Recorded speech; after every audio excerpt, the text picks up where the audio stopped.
Hello, my name is Kristina Crump. I'm a bankruptcy attorney here in Kansas and also appear in Western District of Missouri. Hi, I'm Chris Coons. I am also a bankruptcy attorney. Today we're going to talk about different options when it comes to dealing with debt. So we'll touch base on the bankruptcy option as well as debt management and debt settlement programs. Okay. Do you want to start? Yeah, I want to start. I want to start by saying that if you're in a position where you start thinking to yourself, I might want to do debt settlement or I might want to do debt management, you should probably also include bankruptcy as one of your options. And for most people, there are going to be two different kinds of bankruptcy options. Chapter 7s on the one hand and Chapter 13s on the other. And they are substantially different. They're in the bankruptcy system, but you might want to think of it as 7, 13, debt management, and debt settlement. And you know, I want to go over some basics about the differences in these things. So can I start? Sure, absolutely. All right, I'm gonna start with debt settlement. Okay. Is that okay? All right. So a debt settlement program is almost always for profit. That means the people you're hiring are not working out of the goodness of their heart. It's not a nonprofit agency. It's for profit. Now that doesn't mean that much. Most attorneys are for-profit entities. Most debt management companies are not for profit. They're nonprofit entities. But with the debt settlement people, they're unregulated. There's really little in the way of state and federal regulation when they're outside of the court context, which they start off outside of the court context. They're not regulated by a judge. So when you go to see them, what they're going to do is they're going to set you up on a payment plan, and it's largely based on the total amount of debt that you have. And they are not repaying your creditors. What they're doing is they're putting the money into a trust account, and they're letting the money pile up. And in the meantime, they're sending out letters to your creditors and essentially telling your creditors to direct all communication to them. This is to get your creditors to stop calling you and to stop writing you letters. Which kind of provides the relief. In a lot of people's minds. Yes, it does. But also gives you that sense of safety or comfort when it shouldn't be there. Yeah. Completely false sense of safety and comfort. Yeah. Absolutely. When your debts begin to go south, when they begin to go bad, sometimes and quite often your creditors are going to turn your debts over to collection companies. And eventually there's a good chance somebody will buy those debts, and they'll buy them for pennies on the dollar. So if somebody buys one of your debts, you have a $10,000 debt, and a company comes along and says, you know what, I'll buy that debt for 8 cents on the dollar. That's $800. Then the debt settlement people will go to the debt purchaser and say, would you settle that debt for 50 cents on the dollar? Of course they will. It's a great investment for them. They paid $800. Now they're going to make money off of it. It's fantastic. But that's not always what happens. Also what happens is the person with the $10,000 debt, instead of selling it for 8 cents on the dollar, they turn it over to an attorney. And the attorney turns around and they don't care that you have some debt settlement company. They could care less. They file a lawsuit. They take a judgment and they try to garnish you. And the problem with debt settlement quite often is that the companies that do it do not explain that process. And well, it's probably written somewhere in small print, perhaps. Yeah, maybe. But you know, a lot of these companies come across as though they're law firms, and some of them arguably are law firms, but they're not operated the same way most law firms are operated. You know, it's kind of a mass effect kind of thing. You know, they have people in there that are trying to settle your debts. They're counting money. and the fees that they charge are often exorbitant. So I've seen fees as high as 25% of whatever your outstanding debt load is. So What does that mean? So say if I owe $10,000 to, I don't know, several credit cards out there, and I hire a debt settlement company, they settle my debts for 50% of what I owe, and they charge me a fee of $2,500. $2,500. So I end So- up paying about $7,500 That I think that's correct. if it's successful. Yeah, if it's successful. But here's the other thing: your credit's going to get destroyed. It's going to ruin your credit.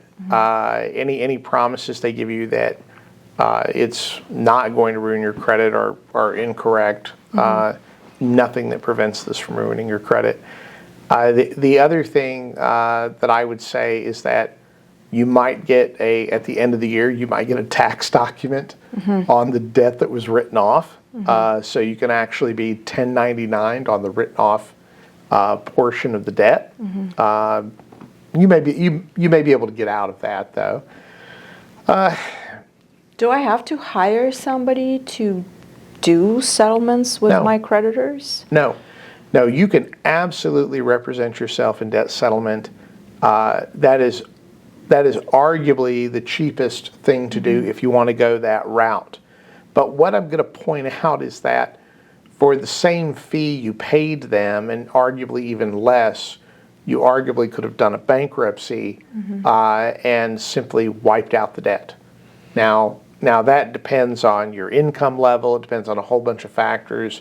But that kind of a fee that you're talking about is going to be a little bit more than what a basic Chapter 7 plus the filing fee is going to cost.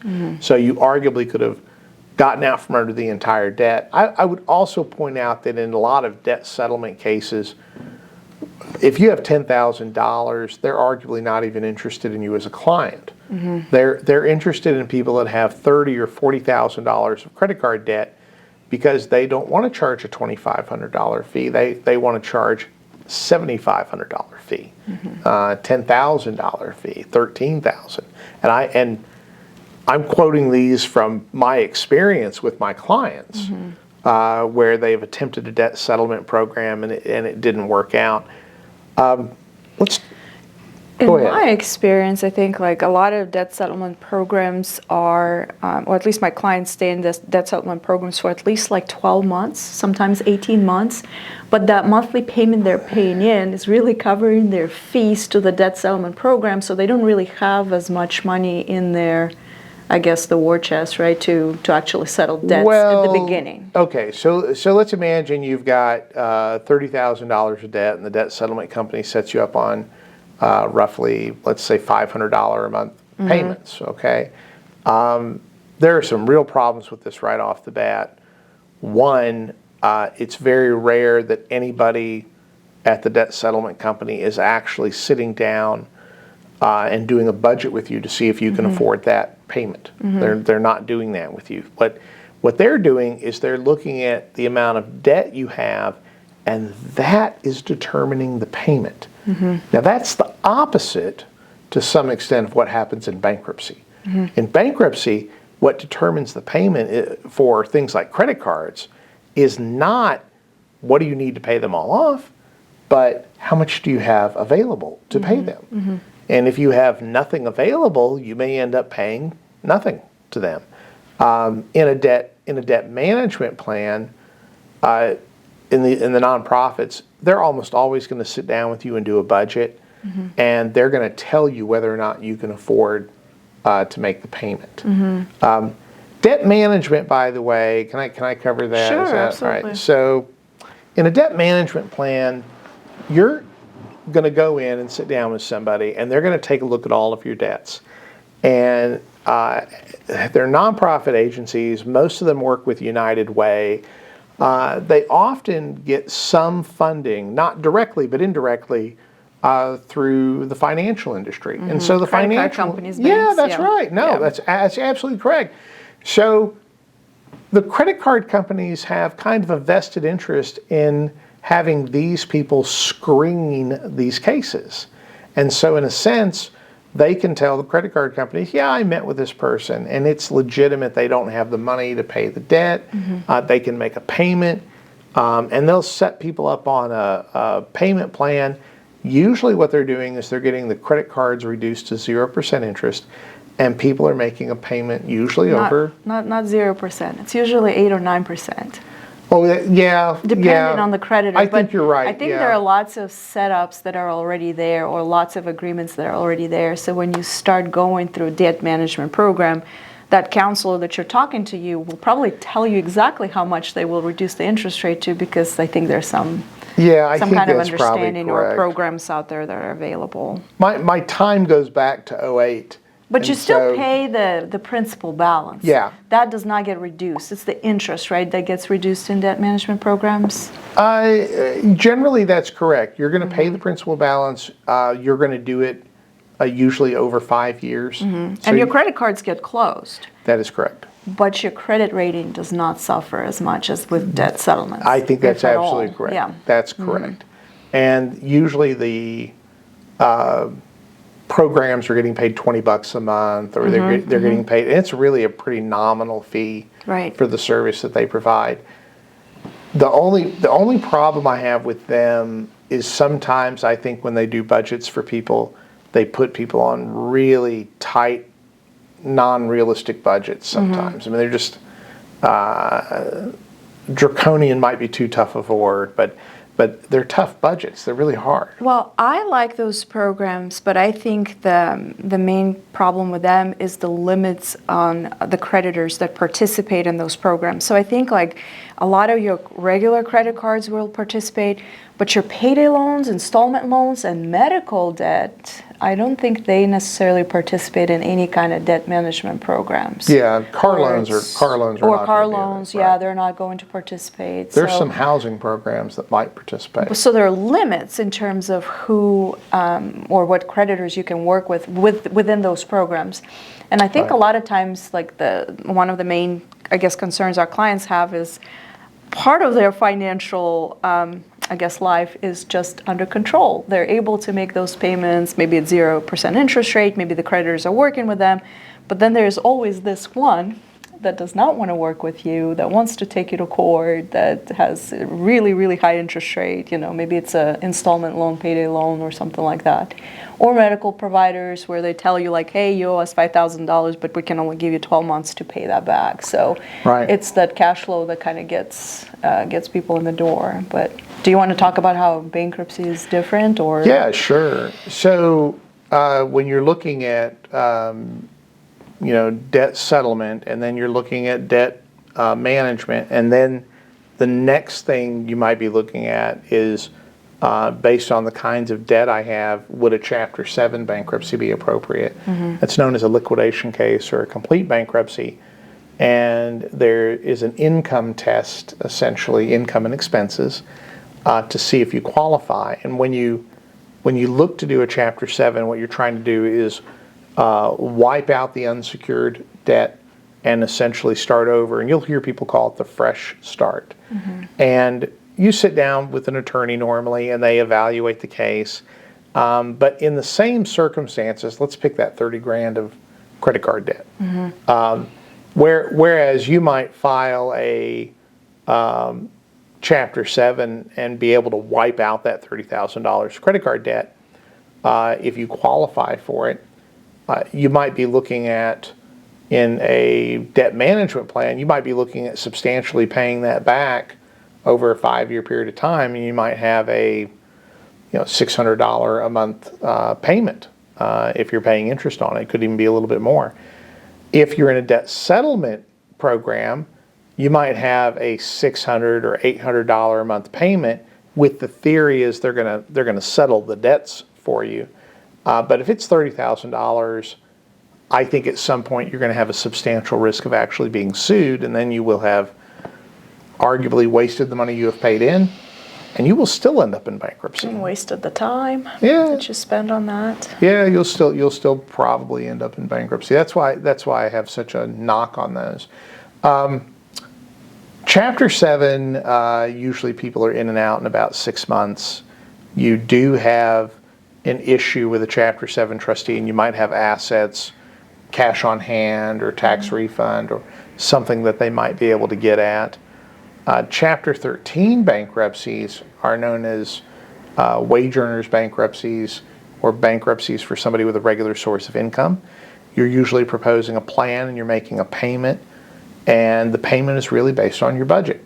So if you had $30,000 of debt and we did a basic budget and you had $200 a month left over, that's your payment, $200 a month. That's not always the case. If you have a car you're paying for, tax debt, missed house payments, it could be different. But if we're comparing essentially apples to apples and we're looking at 30 grand of credit card debt, what's driving the payment in a Chapter 13 is how much income do I have available after I pay my basic bills, not how much is my debt load. And so that's the opposite of what happens in debt settlement and debt management. Plus, bankruptcy actually gives you protection from all your creditors. Nobody can sue you while you're in the case, or in terms of collecting. Yeah, and that's wonderful, but I'm going to go one step further. Bankruptcy gives you protection from the people providing you the service. That's us.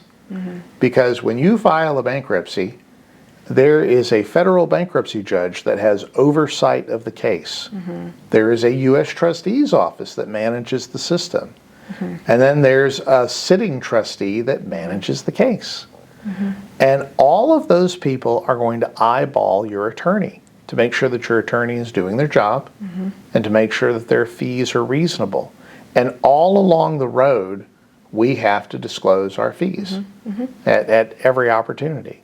Now, I will point out that debt management programs are also regulated, and they're usually regulated by your state banking commission, whoever the state financial officers are, and usually they have to get a certification, and that helps quite a bit, to be quite honest. But debt settlement plans, that's the wild, wild west, and they're really pretty unregulated. Well, I think the main lesson from all of this is to really know your options or explore all of your options. Right. And I believe that's some of the concerns that people have, or maybe like U.S. Trustee's Office has, and some of these debt settlement cases that are out there, is that people are not really given all of their options or explained all of their options when it comes to dealing with debt. So that's probably the most important thing, is know what each one of these things will do for you. I agree. It's the thing that concerns me the most. When you go in to see somebody and they really don't cover all the options, and you kind of get pigeonholed into making a choice simply because you didn't know what was available. So I don't think I have anything else to add about that. I don't either. I think if you're experiencing any financial trouble or thinking of debt management, debt settlement, or perhaps bankruptcy, give us a call. Absolutely. If you need to stop creditor calls, harassment, collections, lawsuits, repossessions, garnishments, or foreclosures, please give us a call. Consultations are free.